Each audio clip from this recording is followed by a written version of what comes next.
오늘 우리가 함께 나누실 하나님의 말씀은 요한계시록 3장 14절에서 19절입니다. 요한계시록 3장 14절에서 19절입니다.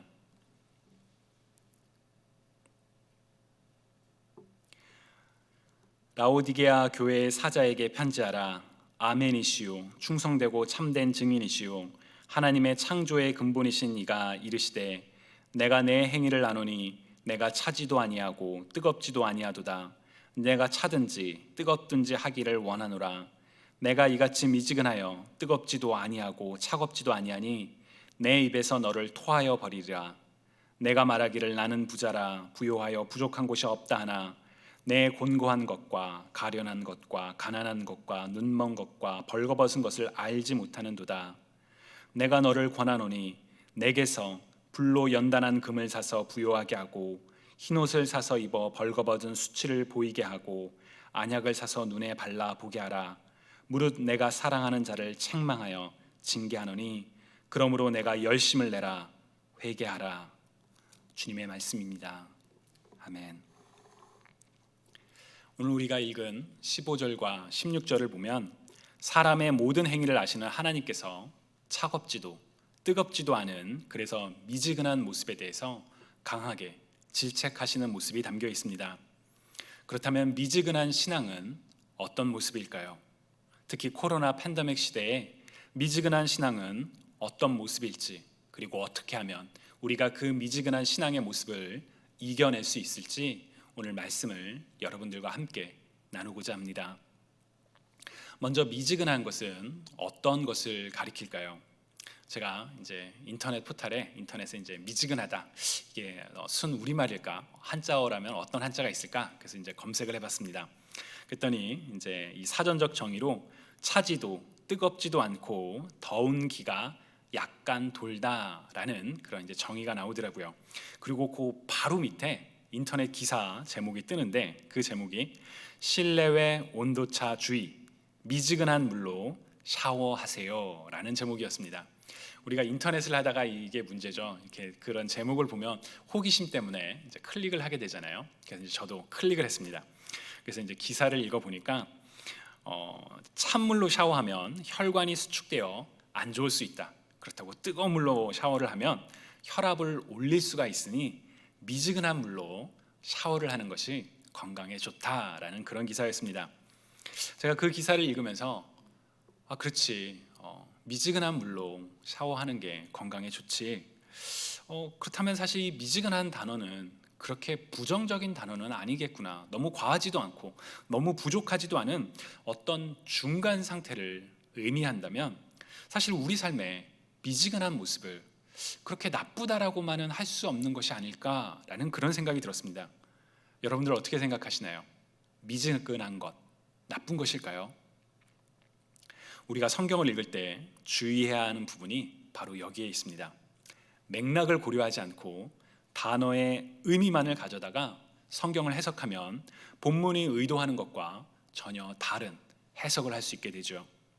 16절을 보시면 내가 이같이 미지근하여 뜨겁지도 아니하고 차지도 아니하니 내 입에서 너를 토하여 버리리라 라고 기록되어 있습니다. 내 입에서 토해 버린다, 뱉어내겠다, 받아주지 않겠다, 아주 강력한 경고의 말씀이죠. 그렇다면 어떠한 맥락 속에서 미지근한 것이 이렇게 부정적인 것으로 묘사되고 있는 것일까요? 학자들은 당시 라오디게아의 지리적 상황을 이야기합니다. 그 당시 라오디게아 지역은 물이 부족했다라고 합니다. 산으로부터 직접 찬물을 가져오기에는 거리가 너무 멀고 그렇다고 해서 북쪽에 있는 온천에서 뜨거운 물을 받기에도 또 역시 거리가 멀었다라고 합니다. 그래서 수로를 통해서 이 물을 공급을 받았는데 이 과정에서 물이 차갑지도 않고 뜨겁지도 않은 미지근한 그런 상태의 물이 되었다라고 합니다. 그래서 마시기에는 시원하지 않고 목욕을 하기에도 적당하지 않은 이도 저도 아닌 쓸모없는 상황이 바로 라오디게아 지역 주민들이 불평했던 미지근한 물이었다라고 합니다.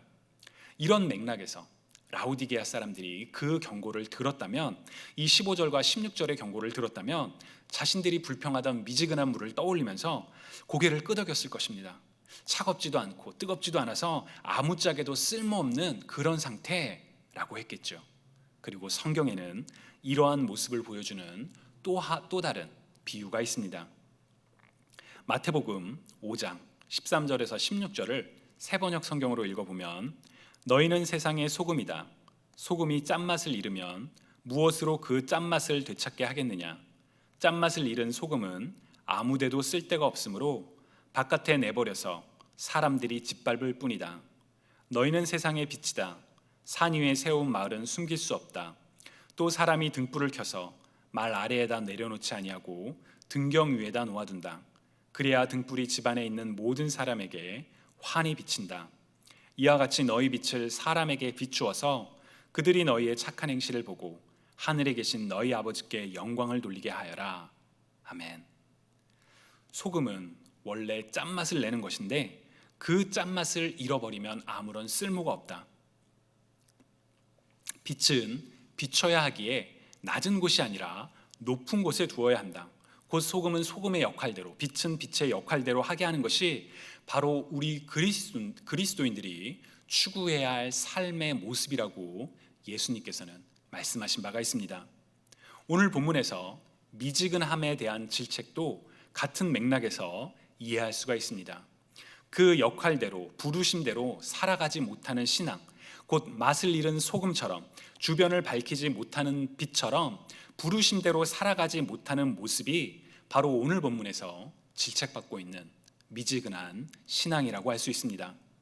그렇다면 왜 라오디게아 교회는 이런 미지근한 신앙의 모습을 갖게 되었을까요? 우리는 17절을 통해 힌트를 발견할 수 있습니다.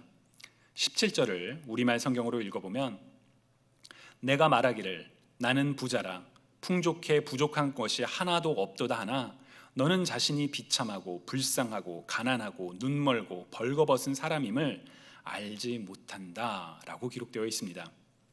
실제로 당시 라오디게아 지역은 매우 부유한 지역이었다고 합니다. 두란노 성경사전에 의하면 이 지역은 땅이 기름지고 양을 기르기에 좋은 목초가 많았고 교통의 요충지여서 상업의 발달로 은행업이 번창했던 아주 부유했던 그런 장소였다고 합니다. 즉 삶의 풍요로움과 여유가 이들로 하여금 자신들의 실제의 모습을 바라보지 못하게 했다라는 것이죠. 제가 대학생 시절에 해외로 단기 선교를 몇 번 나간 적이 있습니다. 2인 1조가 되어 이제 사형리라는 그 작은 종이 쪽지를 들고 길거리에서 사람들을 만나서 예수님을 전한 적이 있습니다. 많은 사람들을 만났었는데 그 중에 몇몇 기억에서 잊혀지지 않는 그런 사람들이 있습니다. 그 중에 한 명이 굉장히 이제 세련된 옷을 입고 있던 젊은 남성이었습니다. 그 남성은 사형리의 내용을 다 듣고 난 뒤에 저희들에게 이런 말을 했습니다. 나는 지금의 생활에 만족한다. 나에게는 부족함이 없다. 그런데 내가 왜 신을 믿어야 하지? 라고 저희들에게 물었습니다. 당시에 이제 영어로 대화를 했었는데 이제 영어를 잘 하지 못해서 깊은 대화를 하지 못하고 그 사람과 이제 헤어지게 됐습니다. 삶의 만족을 누리기에 하나님을 찾을 필요가 없다라고 말하는 사람들에게 우리 그리스도인들은 무엇이라고 말을 할 수 있을까요? 베드로전서 3장 15절을 세번역 성경으로 읽어보면, 다만 여러분의 마음속에 그리스도를 주님으로 모시고 거룩하게 대하십시오. 여러분이 가진 희망을 설명하여 주기를 바라는 사람에게는 언제나 답변할 수 있게 준비해 두십시오 라고 성경에 기록되어 있습니다. 우리가 가지고 있는 소망에 관하여 언제든지 증언할 수 있도록 준비되는 것, 바로 소금이 그 맛을 잃지 않고 소금의 역할을 다하듯이 우리가 마땅히 준비해야 할 부분입니다. 그런데 오늘 본문에서 라오디게아 교회를 향한 주님의 질책은 삶이 풍요로워서 하나님을 믿지 않는 사람들을 향한 질책이 아닙니다.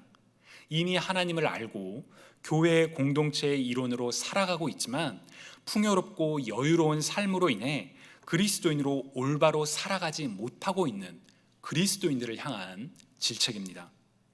주님이 사랑하시는 여러분, 여러분들의 삶은 어떠신가요? 아마도 대다수의 그리스도인들은 자신의 삶은 그런 삶과는 거리가 멀 것이라고 이야기할 것이라고 생각합니다. 나는 누구만큼 풍족하지는 않아. 누구랑 비교할 때 나는 여전히 내 삶에는 부족한 것이 많아 라고 생각하며 자신은 풍요롭고 여유로워 부족한 것이 없는 삶과는 거리가 멀 것이라고 생각하지 않을까 싶습니다. 그러나 비교의 관점에서 보면 나는 풍요하고 부족하지 않다라고 생각하진 않지만 우리들의 삶은 다른 누군가의 시선에는 풍요롭고 부족한 것이 없는 삶처럼 보일 때도 있지는 않을까요? 그렇기 때문에 우리는 우리 자신의 삶이 남보다 풍족한지, 정말 내가 부족한 것이 없는 것 같아 라고 생각하는 그것에 초점을 맞추는 것이 아니라 라오디게아 교회가 자신들의 상황으로 인해 놓치고 있던 것이 무엇인지 바로 그것에 초점을 맞출 필요가 있습니다. 17절을 보시면 삶의 외형, 곧 부요하고 풍족하다라고 생각하고 있지만 내부의 문제, 곧 비참하고 불쌍하고 가난하고 눈이 멀고 벌거벗은 것을 알지 못한다라고 이야기합니다. 간단하게 말하면 영적인 가난함을 깨닫지 못하고 있다라는 것이지요. 세상 어느 누구도 가난하다라는 것을 좋아하는 사람은 없을 것입니다. 가난의 고통을 경험했던 사람이라면 더더욱 그렇지요. 그러나 성경은 가난한 사람들을 향한 하나님의 특별한 은혜를 이야기합니다. 경제적인 고통에 처한 이들을 향한 하나님의 긍휼도 있지만 무엇보다 가난함이라는 이 의미에는 특별한 영적인 의미가 담겨 있기 때문입니다. 영적인 가난함은 하나님 외에는 의지할 곳이 없어서 하나님께 나와 간절히 하나님을 찾고 의뢰하는, 그래서 하나님께 겸손히 엎드리는 사람이 바로 영적인 가난함을 가지고 살아가는 사람입니다. 이 영적인 가난함이 없는 사람들은 하나님이 아니라 세상을 의지하지요. 팀 켈러는 내가 만든 신이라는 책에서 현대인들이 우상으로 섬기고 있는 가짜 신들에 대해서 이야기를 합니다. 저자는 사람이 간절히 바라는 소원이나 사랑, 돈, 성취, 권력, 문화, 심지어 종교까지도 우상이 될 수 있다고 이야기를 합니다. 그런데 저자가 경고하는 그 내용들을 가만히 읽어보면 그 많은 것들은 우리가 살면서 필요한 것들입니다. 바로 여기가 어려운 점이죠. 필요한 것이어서 그것을 바라고 구하고 그것을 쫓아서 살아가는데 문제는 어느 순간 그 필요한 것들이 하나님보다 더 우선시돼서 우리가 하나님보다 그것들을 더 많이 찾게 될 때 바로 그것이 우리가 만든 가짜 신, 우상이 된다는 것입니다. 그래서 이제 사람들은 영적인 가난함을 잊어버리고 세상의 것들을 더 찾고 의지하며 그것에 만족합니다. 바로 그 모습이 라오디게아 교회의 현실, 곧 뜨겁지도 차지도 않은 미지근한 신앙의 모습이라고 할 수 있습니다. 그런 점에서 라오디게아 교회를 향한 질책은 오늘을 살아가는 우리를 향한 질책이기도 합니다. 그리고 이러한 질책은 하나님께서 우리를 혼내시기 위함이 아니라 바로 우리를 사랑하시기에 주님께서 우리에게 주시는 훈육임을 우리는 기억해야 합니다. 19절을 보시면 무릇 내가 사랑하는 자를 책망하여 징계하노니 그러므로 내가 열심을 내라 회개하라 라고 말씀하십니다. 회개하라, 곧 죄의 길을 떠나 주님께로 돌이켜 변화된 삶을 살라고 우리를 사랑하시는 주님께서 우리에게 말씀하십니다. 자, 그렇다면 우리는 어떻게 해야 할까요? 어떻게 하면 미지근한 신앙의 삶의 모습을 벗어낼 수가 있을까요? 오늘 본문에서 제시되는 해결책은 18절에 담겨 있습니다. 18절을 세번역 성경으로 읽어보면 그러므로 나는 내게 권한다. 내가 부유하게 되려거든 불에 정련한 금을 내게서 사고 내 벌거벗은 수치를 가려서 드러내지 않으려거든 흰옷을 사서 입고 내 눈이 밝아지려거든 안약을 사서 눈에 발라라. 아멘. 저는 처음에 이 구절이 잘 다가오지가 않았습니다. 도대체 정련한 금, 흰 옷, 안약, 이것은 어떤 것일까? 이 상징이 의미하는 바가 무엇일까? 거기가 궁금했었습니다. 그러나 18절의 핵심은 정련한 금과 흰옷과 안약이 어떤 것을 뜻한다라는 그 상징에 있는 것이 아니라 누구로부터 사야 하는지가 핵심입니다. 주님께로 와서 사라는 명령을 우리가 더 주목을 해야 합니다. 그래서 18절을 영어 성경으로 보면 from me, 나로부터 와라 라는 그 단어를 각각의 그 문장마다 넣어 놓습니다. 주님께로 와서 정련한 금을 사라, 주님께로 와서 흰옷을 사라, 주님께로 와서 안약을 사라 라고 번역이 되어 있죠. 이러한 비슷한 맥락의 말씀이 이사야서에 있습니다. 이사야서 55장 1절과 2절 말씀을 보면 오호라 너희 모든 목마른 자들아 물로 나아와라 돈 없는 자도 오라 너희는 와서 사 먹되 돈 없이 값 없이 와서 포도주와 젖을 사라 너희가 어찌하여 양식이 아닌 것을 위하여 은을 달아주며 배부르게 하지 못할 것을 위하여 수고하느냐 내게 듣고 들을지어다 그리하면 너희가 좋은 것을 먹을 것이며 너희 자신들이 기름진 것으로 즐거움을 얻으리라. 아멘. 하나님께서는 세상의 헛된 것을 쫓지 말고 하나님께로 나와서 생수를 사고 양식을 사라고 말씀하십니다.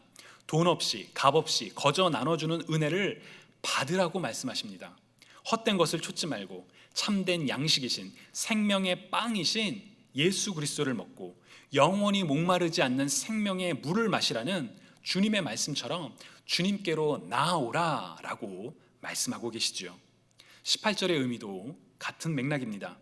바로 하나님께로 나아와서 진정한 참된 것들을 사라, 구하라 라는 명령입니다. 바로 이것이 라오디게아 교회가 가지고 있던, 아니 오늘 우리 그리스도인들이 가지고 있는 미지근한 신앙을 이기는 방법입니다. 주님을 사랑하시는 여러분, 하나님께로 나아오시기 바랍니다.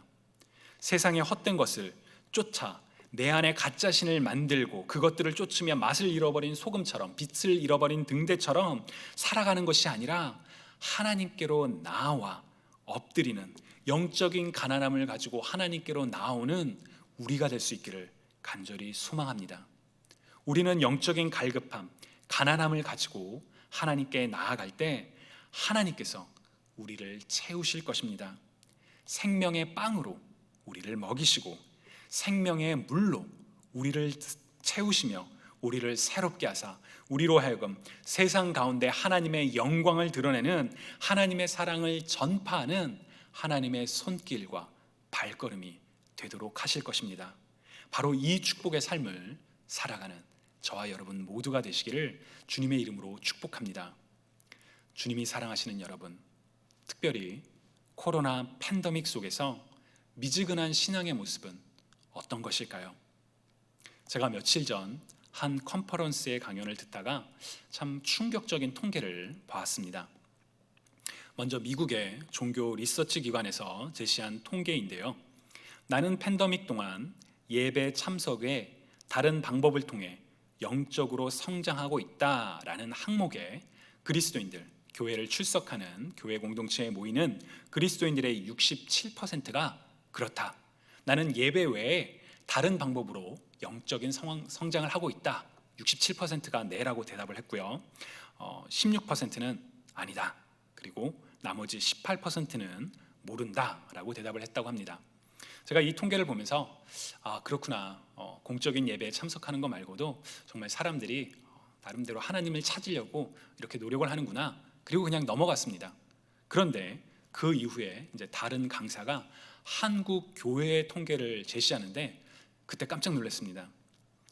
어떤 질문이었냐면 코로나 상황 속에서 그리스도인들이 하루에 얼마만큼의 시간을 신앙생활에 사용하고 있는가라는 질문이었습니다. 그 질문에 10분 이내, 10분이 안 됩니다 라고 대답한 성인은 37%, 그리고 청소년은, 크리스찬 청소년은 66%에 달한다는 통계였습니다. 코로나 팬데믹 기간 중에 사람들이 영적인 성장에 관심을 기울이지 않는다. 특히나 자녀들은 부모의 신앙을 닮게 되는데 청소년들의 상황은 정말 심각하다라고 그 통계를 해석하시는 분이 이야기를 하시더라고요.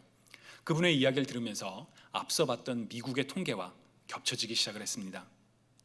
코로나 팬데믹 기간에 많은 교회들은 대면 예배냐, 온라인 예배냐, 언제 우리가 교회 건물에 다시 모일 수 있느냐, 이것을 놓고 씨름하고 있죠.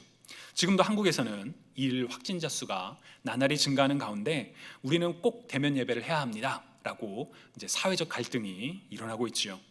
일부는 온라인 예배의 편안함을 벗고 우리가 신앙의 열정을, 뜨거운 열정을 회복하여 다시 건물에 모여야 합니다 라고 주장하기도 합니다. 그러나 팬데믹 기간 속에서 교회가 벗어야 할 미지근한 신앙의 모습은 신앙의 겉모습이 무엇이냐가 아니라 바로 어떻게 하면 그리스도인들이 그리스도인답게 살아갈 수 있느냐, 어떻게 하면 이 어려운 시기에 우리가 영적으로 성장할 수 있느냐라는 질문이 아니었을까라는 생각이 들었습니다. 그리스도인들에게 예배, 특별히 공동체가 함께 모여드리는 공예배의 중요성은 아무리 강조해도 지나치지 않을 것입니다. 그러나 우리는 특정한 날, 특정한 시간, 특정한 장소에서만 그리스도인으로 살아가도록 부름받은 것이 아니라 하나님께서 우리에게 주신 모든 시간과 장소, 모든 상황 속에서 그리스도인으로 살도록 부름을 받았습니다. 그렇다면 우리는 주일뿐만 아니라 평일, 우리의 일상 속에서도 하나님을 찾고 하나님께로 나아가는 그런 영적인 가난함을 가지고 살아야 가야 하는데, 우리가 주일에 하나님을 예배드리는 것에 만족하며 일상생활에서의 영적인 궁핍함을 잊어버리고 주일에서만 반짝 그리스도인으로 살아가고 있다면, 일상 속에서 소금과 빛으로 살아가는 것을 놓치고 있다면, 그런 모습 역시 라오디게아 교회가 훈계받았던 미지근한 신앙의 모습은 아닐까요? 주님을 사랑하시는 여러분, 설교를 하는 저 자신도 이런 생각을 하니 참 마음이 불편해졌습니다. 그러한 모습이 내 모습은 아닌가라고 겹쳐지기도 했습니다. 그러나 이 불편함에 우리가 멈추지 않았으면 좋겠습니다. 19절의 말씀처럼 주님께서 말씀을 통해 우리로 하여금 우리의 모습을 돌아보게 하실 때 우리를 훈육하기 원하시는 하나님의 사랑을 더 바라볼 수 있으면 좋겠습니다. 고운 자식, 매로 키운다라는 말씀처럼 말씀을 통해 우리가 바르게 살기 원하시는 하나님께서 기뻐하시는 삶의 모습을 우리에게 깨우쳐 주실 때 우리가 열심을 다해 회개하며 하나님께로 돌아가 하나님께서 기뻐하시는 삶을 살아갈 수 있기를 간절히 소망합니다. 미지근한 신앙이 아니라 세상의 소금과 빛으로 부름받은 바로 그 자리에서 부르심의 뜻을 따라 살아가는 저와 여러분 모두가 되시기를 주님의 이름으로 간절히 축복합니다. 오늘 말씀 생각하며 우리 함께 거듭의 기도 드리시겠습니다. 사랑의 하나님, 이 세상 가운데 우리가 살면서 주님께서 이미 요한계시록의 말씀을 통해 말씀하셨던 미지근한 신앙의 모습을 우리가 살아가지 않기를 원합니다. 주님, 정말 우리가 하나님의 부르심대로 이 땅에 와서 또 그 부르심대로 살아가는 우리가 하나님께서 기뻐하시는 세상의 소금으로, 세상의 빛으로 살아가는, 그래서 우리의 삶을 통해 하나님의 영광과 사랑을 증거하는 하나님의 사람으로 살아갈 수 있기를 간절히 소망합니다. 주님, 우리의 삶을 붙잡아 주셔서 우리가 그런 삶을 살아갈 수 있도록 말씀을 통해 우리에게 길을 보여주시고 성령 하나님의 함께 하심을 통해 우리가 어떠한 상황 가운데도 담대히 나아가는 하나님의 자녀가 되게 하여 주옵소서. 감사드리며 살아계신 예수 그리스도의 이름으로 기도드립니다. 아멘.